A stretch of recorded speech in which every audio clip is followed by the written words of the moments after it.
Halo teman-teman, kenalin nih, kami dari kelompok 5 yang pada kesempatan kali ini akan membahas mengenai otoritas moneter di Indonesia dalam mata kuliah Sistem Keuangan Islam dengan dosen pengampu Bapak Profesor Dr. Agus Eko Sujianto, Sarjana Ekonomi Magister Manajemen.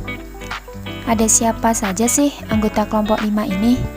Kenalin, yang pertama ada Yuniati Solikah dengan NIM akhir 047, dan yang kedua ada Nancy Latifatul Afidah dengan NIM akhir 060, dan yang ketiga ada Agustina Fatimatul Koiriyah dengan NIM akhir 089. Kalian penasaran dengan pembahasan kali ini? Yuk simak videonya sampai habis ya. Materi yang pertama, definisi otoritas moneter di Indonesia. Otoritas moneter adalah suatu entitas yang memiliki wewenang untuk mengendalikan jumlah uang yang beredar pada suatu negara dan memiliki hak untuk menetapkan suku bunga dan parameter lainnya yang menentukan biaya dan persediaan uang.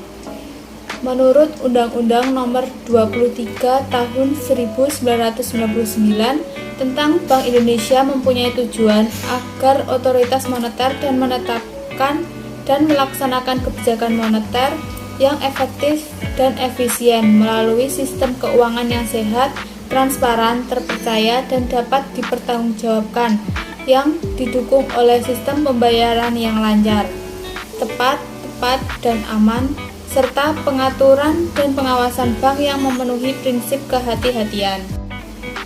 Yang kedua, fungsi otoritas moneter. Sebagai otoritas moneter, perbankan, dan sistem pembayaran, tugas utama Bank Indonesia tidak saja menjaga stabilitas moneter, namun juga stabilitas sistem keuangan atau perbankan dan sistem pembayaran. Fungsi pokok otoritas moneter yang pertama, menciptakan uang kertas dan logam. Yang kedua, menciptakan uang primer. Yang ketiga, memelihara cadangan devisa nasional. Yang keempat, mengawasi sistem moneter.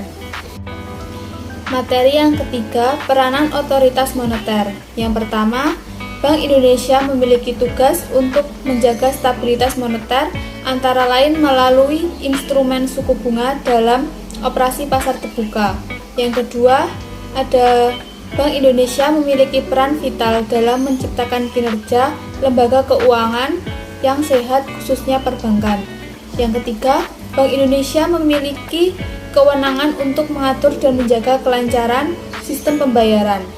Yang keempat, melalui fungsinya dalam riset dan manfaat Bank Indonesia dapat mengakses informasi-informasi yang dinilai mengancam stabilitas keuangan.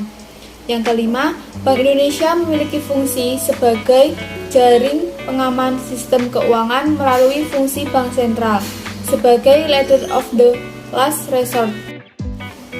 Yang keempat, Dewan Gubernur. Dewan Gubernur terdiri atas seorang gubernur, seorang deputi gubernur senior, dan sekurang-kurangnya 4 orang atau sebanyak-banyaknya 7 orang deputi gubernur. Persyaratan Dewan Gubernur sebagai berikut. Yang pertama, warga negara Indonesia. Yang kedua, memiliki integritas akhlak dan moral yang tinggi. Yang ketiga, keahlian dan pengalaman di bidang ekonomi, keuangan, perbankan atau hukum. Yang keempat, antara sesama anggota Dewan Gubernur dilarang mempunyai hubungan keluarga sampai 3 derajat ketiga dan besan. Yang kelima, anggota Dewan Gubernur baik sendiri maupun bersama-sama dilarang. Yang pertama, mempunyai kepentingan langsung atau tidak langsung pada perusahaan manapun juga. Yang kedua, ada merangkap jabatan pada lembaga lain, kecuali kedudukannya wajib mengaku jabatan tersebut. Materi yang selanjutnya yaitu ada Dewan Moneter sebelum Undang-Undang Nomor 21 Tahun 2011. Perubahan yang paling fundamental dalam struktur sistem keuangan adalah diadakannya fungsi Dewan Moneter yang sebelumnya dikenal dalam sistem moneter Indonesia. Perubahan sistem tersebut disebabkan karena terjadinya pengalihan status Bank Indonesia menjadi lembaga independen dan berfungsi sebagai otoritas tunggal di bidang moneter dan perbankan berdasarkan Undang-Undang Nomor 23 Tahun 1999 tentang Bank Indonesia. Demikian juga Otoritas Jasa Keuangan menurut undang-undang merupakan lembaga independen yang berfungsi sebagai salah satu otoritas keuangan yang akan melaksanakan fungsi pengaturan, pengawasan, dan pembinaan lembaga-lembaga keuangan hukum bank atau LKBB selain sektor perbankan. Otoritas keuangan yang nantinya akan memiliki peran dalam pengaturan dan pengawasan di bidang keuangan dan perbankan terdiri dari yang pertama ada Bank Indonesia, yang kedua ada pemerintah atau Departemen Keuangan, dan yang ketiga ada Otoritas Jasa Keuangan dan yang keempat ada lembaga penjamin simpanan.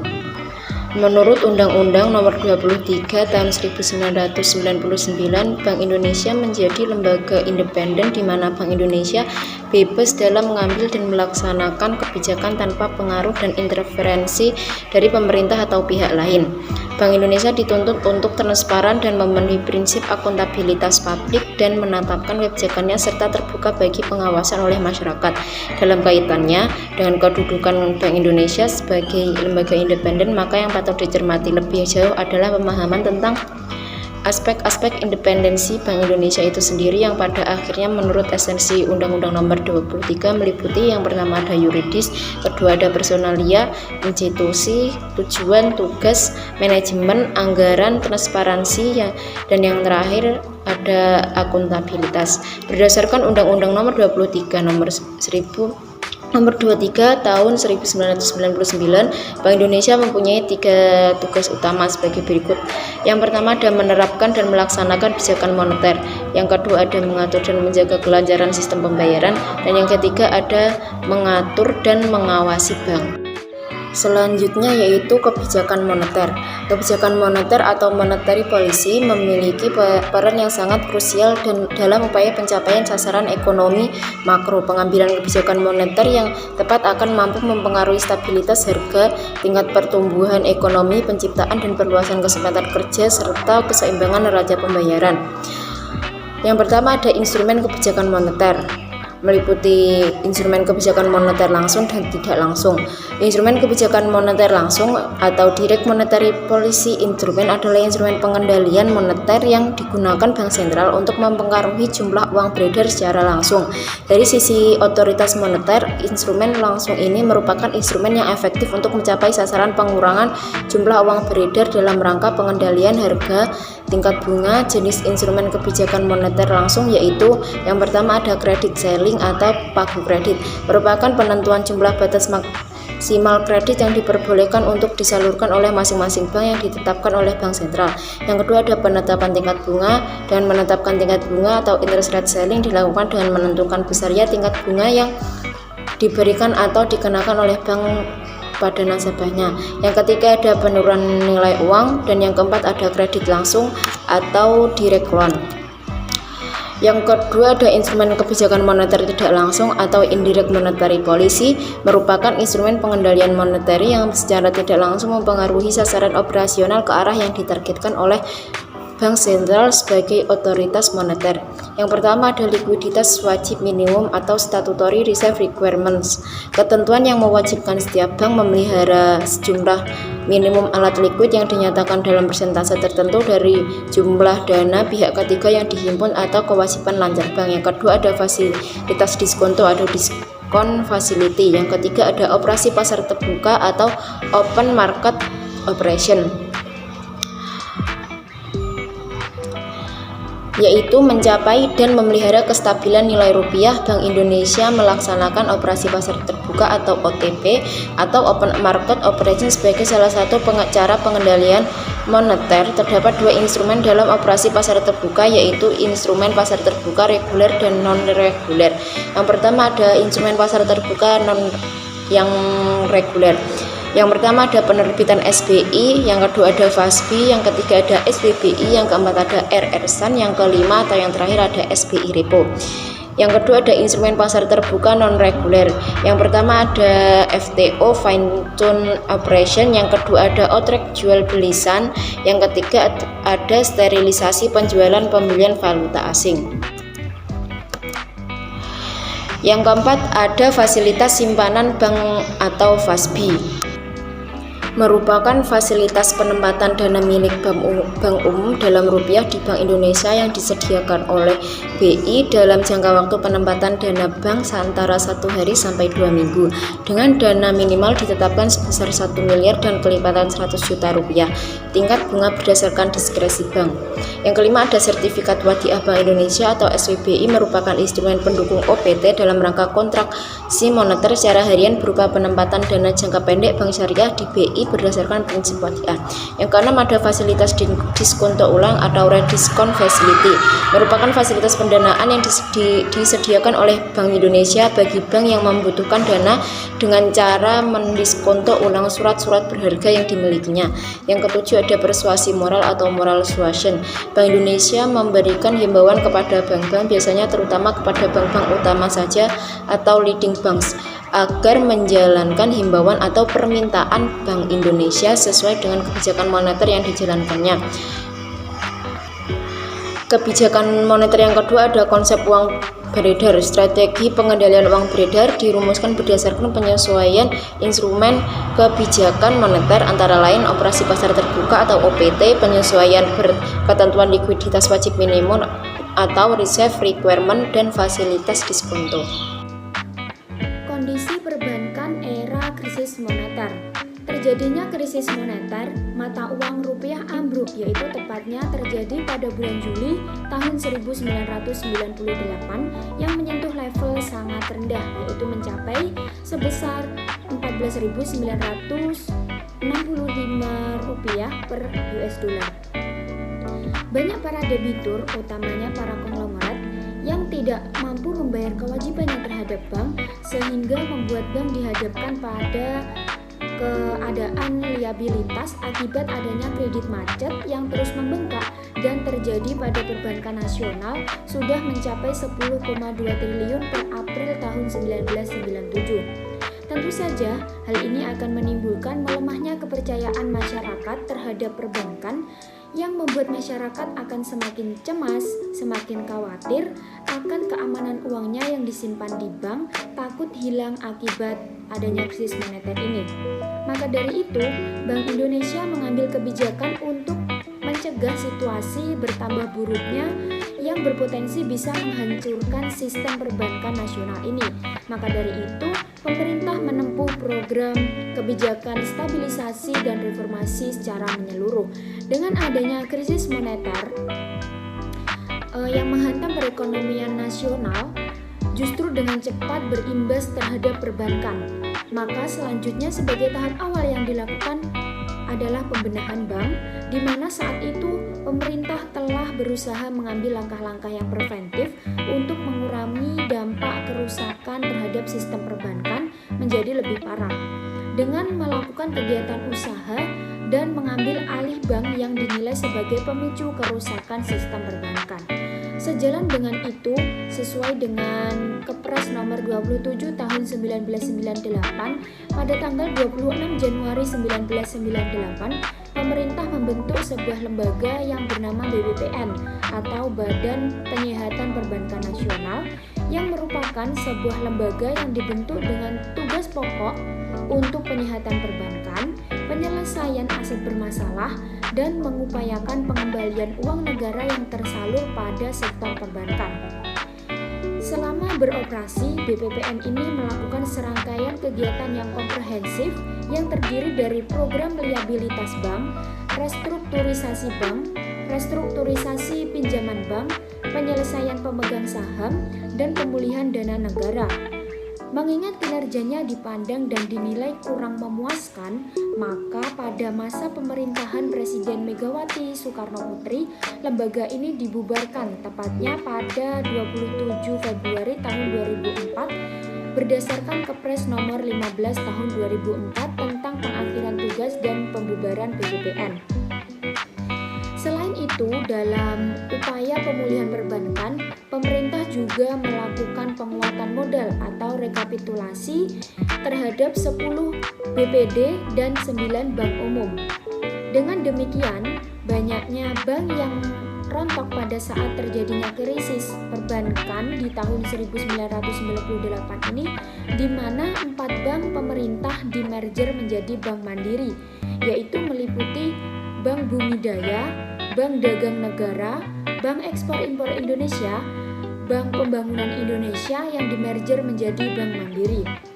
Dengan demikian, berakhirlah masa booming perbankan nasional yang dibangun berdasarkan Pakto 88 dihabisi oleh Krismon yang berubah menjadi krisis multidimensi dan berakhir dengan krisis politik dengan lengsernya Keprabonya Soeharto sebagai Presiden NKRI.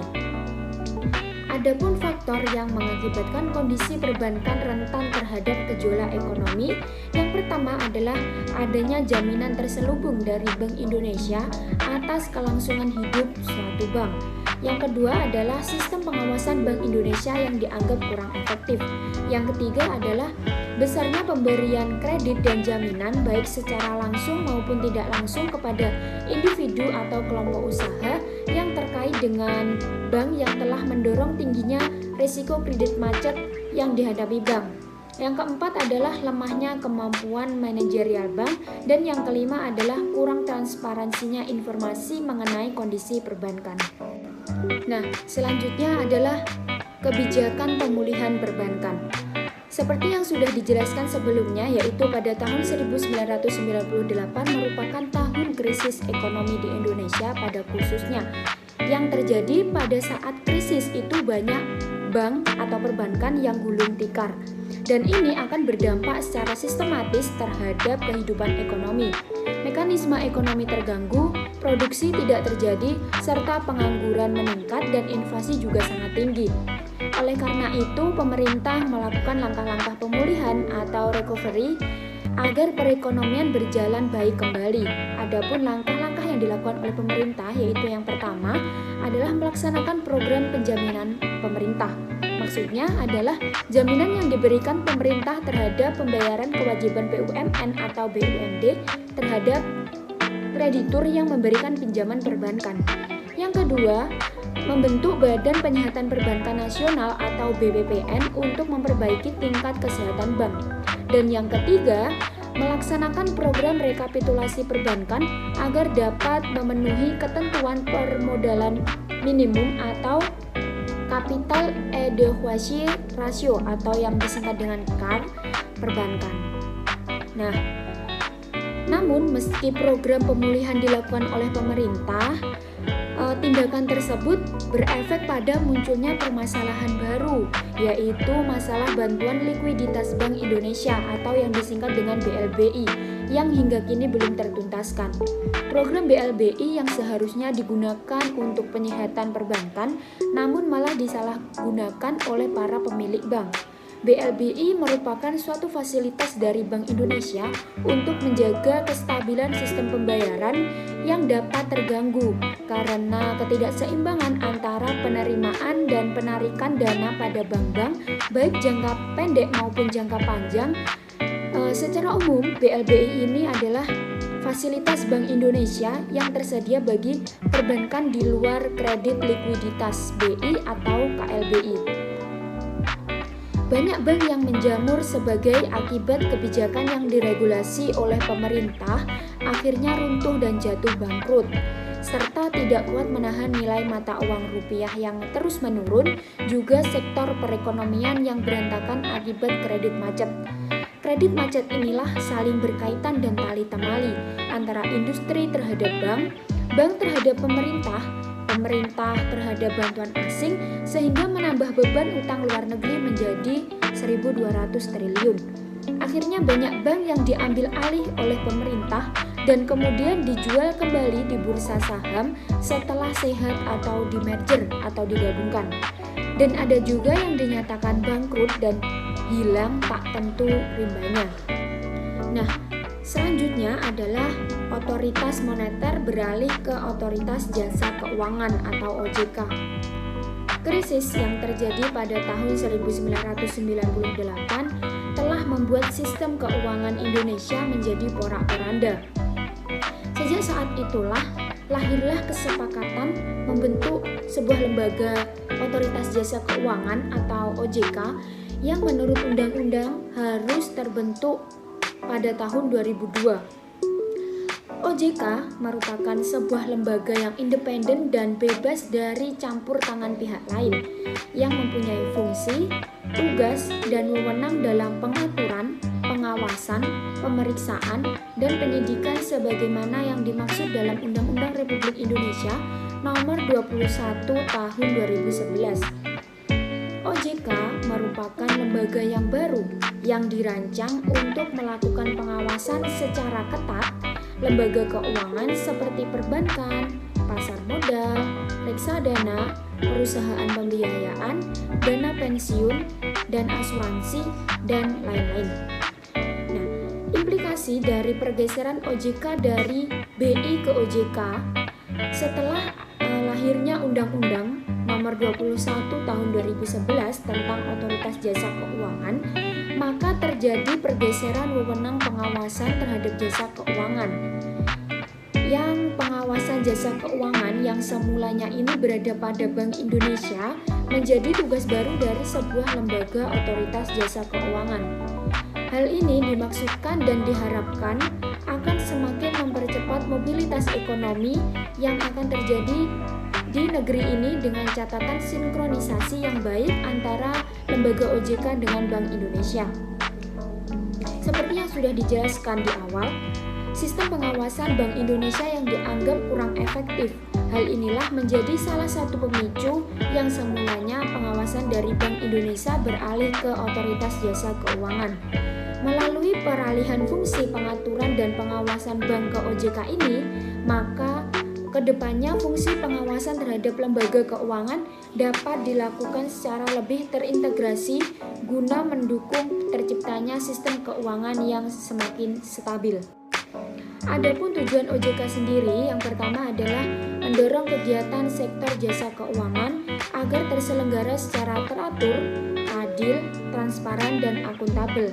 Yang kedua adalah mewujudkan sistem keuangan yang tumbuh secara berkelanjutan dan stabil. Yang ketiga adalah melindungi kepentingan konsumen dan masyarakat.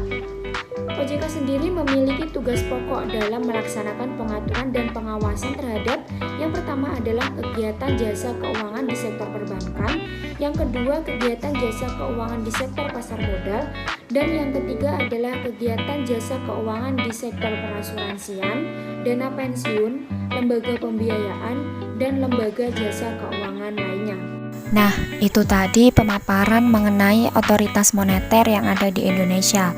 Sekian dari kami, terima kasih dan see you.